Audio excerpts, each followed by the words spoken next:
కులాల జనగణన చేసింది, కానీ కులాల లెక్కల్ని బహిర్గతం చేయలేదు. వెంటనే బహిర్గతం చేయాలని డిమాండ్ చేస్తున్నాం.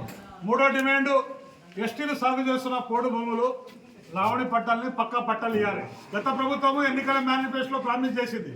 రేవంత్ రెడ్డి సర్కార్ కూడా మా ప్రభుత్వం వస్తే పూర్తి హక్కులతో పట్టా ఇస్తామన్నారు.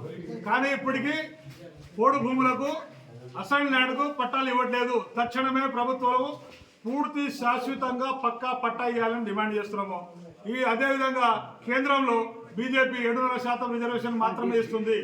అది 1950 జనాభా లెక్కలు.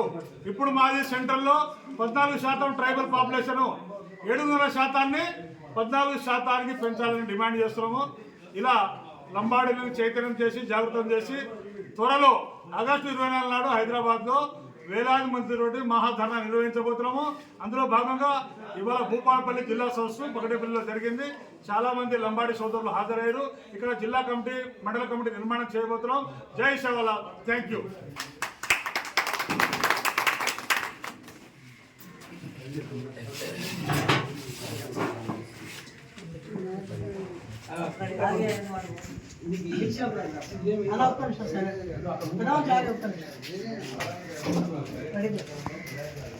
జయసేవాల రంగారెడ్డి లంబడకు పోరాడుతుంది. రాష్ట్ర ప్రభుత్వాన్ని డిమాండ్ చేస్తామనేది నూతనంగా ఏర్పాటైన గ్రామ పంచాయతీని రెవెన్యూ గ్రామ పంచాయతీ హోదాను కల్పిస్తూ ప్రత్యేక అభివృద్ధి బోర్డుకు మండల అభివృద్ధి బోర్డు ఏర్పాటు చేయాలని డిమాండ్ చేస్తూ ఉన్నాం.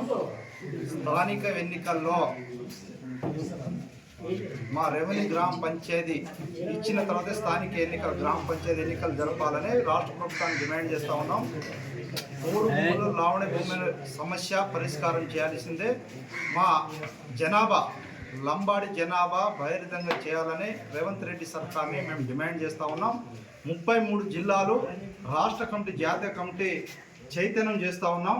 పెద్ద ఎత్తున ఇందిరా పార్కు దగ్గర ఈ నెల 24వ తారీఖు నాడు లక్షలాది మంది, వేలాది మందితో లంబాడి హక్కుల పోరాట సమితి కార్యకర్తలు వస్తూ ఉన్నారు. ప్రభుత్వం మీరు తెలుసుకోవాల్సిందే, మా వాట ఎంతో మాకు ఇవ్వాల్సిందే అని కూడా దాసురాం గారి నాయకత్వంలో 33